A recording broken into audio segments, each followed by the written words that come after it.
America क्या सोच रहा है, क्या कह रहा है, हमने आपको बताया। लेकिन अब आपको बताते हैं कि ईरान की तरफ से क्या मैसेजिंग की जा रही है। मस्कट वार्ता के बीच ईरान ने बड़ा संदेश दिया है। ईरानी विदेश मंत्री अब्बास अराक्ची ने ईरान के एक शहर तबस से उड़ान भरी है। इसके पीछे खास मैसेज है। तेहरान के बजाय तबस से ओमान पहुंचे हैं अराक्ची। तबस में फेल हुआ था अमेरिकी ऑपरेशन। अमेरिका को संदेश देने के लिए अराक्ची ने तबस से मस्कट के लिए उड़ान भरी है। तो कहीं ना कहीं इन जेस्चर्स के जरिए भी ईरान अमेरिका को एक संदेश देने की कोशिश कर रहा है।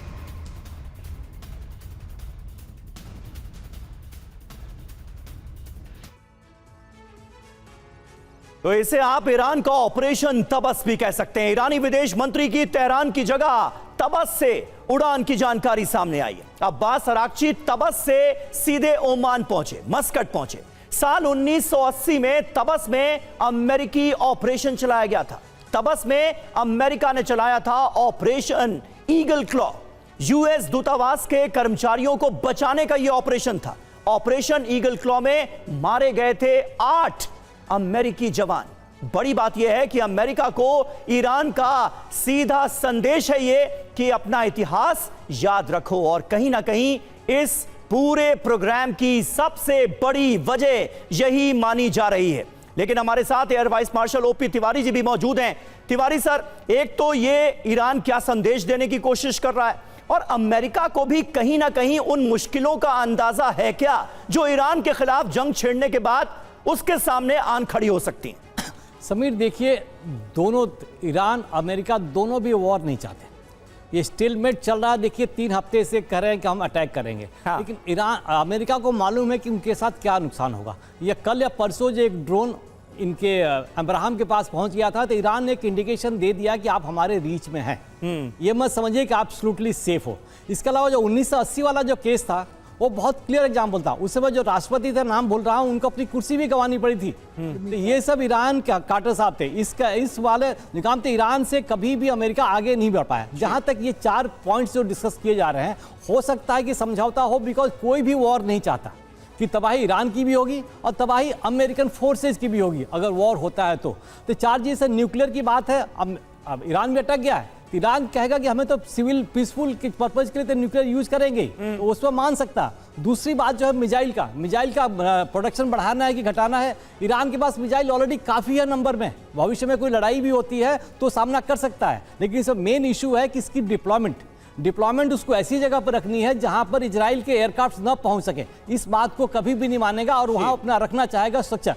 तीसरी बात जो हो रही है कि एक्सिस फोर्स के लिए जो इनको सपोर्ट करता है, हो सकता है कि फॉर टाइमिंग ईरान मान जाए। ये सब ध्यान रखते हुए अब जहां तक दोनों एक कदम पीछे ले सकते हैं और संभावना हो सकती है कि समझौता बन जाए, बिकॉज दोनों पार्टी कोई भी युद्ध नहीं चाहती।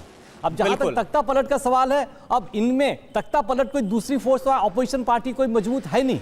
हाँ। कोई लीडर कोई क्रेडिबल है नहीं कि जो टेक ओवर कर सकता है और जिसके पीछे जो सब प्रदर्शनकारी है उनके पीछे खड़े हो जाए। और छोटी छोटी फोर्सेज हैं कई उनके स्टेट्स में, कई सारे आर्म हैं जो अपने अपने स्टेट को आजाद करना चाहते हैं, लेकिन उनमें इतनी ताकत नहीं है, इतने रिसोर्सेज नहीं है। बिल्कुल। हालांकि ओपी तिवारी सर, बार बार जो अमेरिका समर्थित जो रजा तहल्फी उनका जिक्र जरूर होता। और एक और जो मसल पावर और संकेत का हम बात यहां पर कर रहे हैं, तो कुछ दिन पहले ईरान ने यह भी दावा किया था कि उसने 10,000 किलोमीटर तक मार करने वाली आईसीबीएम का परीक्षण किया। यानी तब भी अमेरिका को एक बड़ा संदेश देने की कोशिश की गई थी। एक और बड़ी खबर, एक तरफ बातचीत और दूसरी तरफ जंगी तैयारियां। आप देखिए खबर है क्या। दरअसल ईरान के खिलाफ अमेरिका की जंगी तैयारियां बहुत तेज हो गई हैं। यूएसएस अब्राहम लिंकन के ऑपरेशन का वीडियो जारी हुआ है। सेंटकॉम ने वीडियो के जरिए ताकत दिखाई है। यूएसएस लिंकन की मूवमेंट से ईरान में हाई अलर्ट है। मध्य पूर्व में सक्रिय है अमेरिकी एयरक्राफ्ट लिंकन।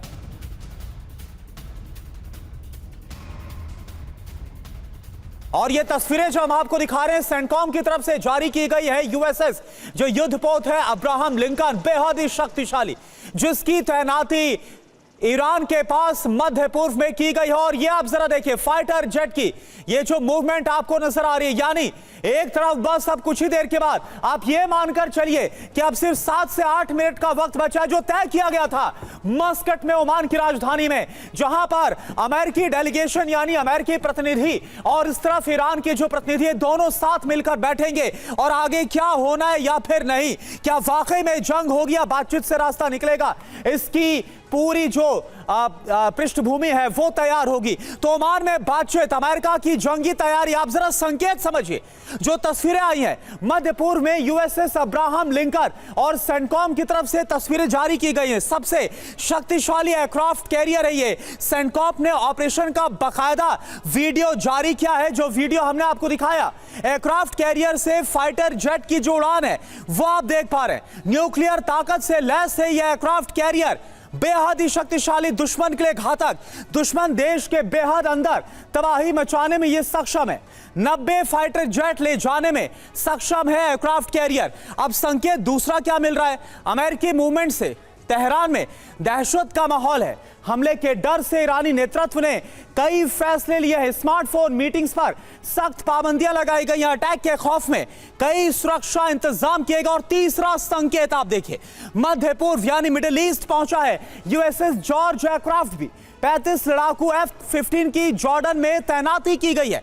गल्फ क्षेत्र में थार्ड, पैट्रियट जैसे एयर डिफेंस सिस्टम लगा दिए गए हैं।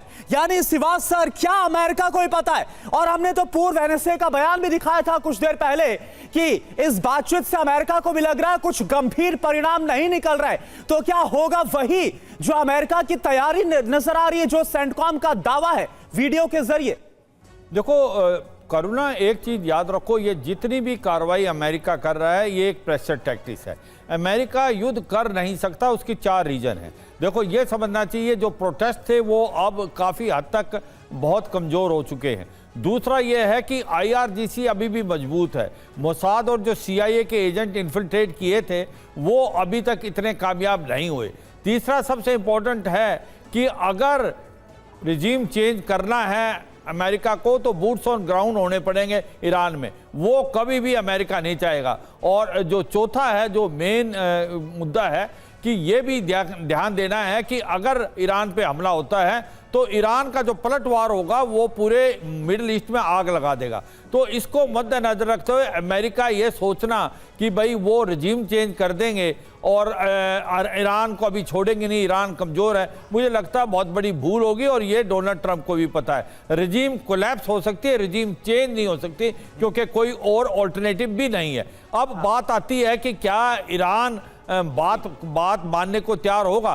देखो ये गिव एंड टेक है। ईरान को भी पता है कि आज उसकी स्थिति कमजोर है और वो चारों तरफ से अमेरिका ने घेर लिया है। तो हो सकता है कुछ एक ये 3 पॉइंट है, न्यूक्लियर वेपन की बात, मिसाइल, और तीसरा कि आप प्रॉक्सीज को हेल्प नहीं करेंगे, कहीं ना कहीं बात बनेगी, क्योंकि अमेरिका भी ये लड़ाई करने नहीं चाहता। मिडिल ईस्ट की जितनी भी कंट्रीज हैं, सऊदी, UAE, ओमान, जॉर्डन, बहरान, उन्होंने भी ये कहा है कि ये लड़ाई अमेरिका के बेसिस पे ही नहीं, ये बल्कि सारे इलाके को आग लगा। एक बड़ा और इम्पोर्टेंट पॉइंट है, याद रखना कि ज़्यादातर देशों ने अपनी एयर स्पेस देने से मना कर दिया। ऐसे में अमेरिका जो है वो ओनली आपके इब्राहिम लिंकन और अभी जो दूसरा USS आ रहा है और तोमाहक मिसाइल से ही फायर कर सकता है, या डिगोग्राफी से B-2 बॉम्बर। इसको देखते हुए सरप्राइज फैक्टर नहीं है। ठीक है, अमेरिका के लिए भी यानी इतना आसान नहीं होगा कि ईरान पर हमला बोल दिया जाए और वेनेजुएला जैसा कोई ऑपरेशन ईरान में अंजाम दिया जाए। ईरान वेनेजुएला नहीं है, ये अमेरिका भी कहीं ना कहीं जानता है।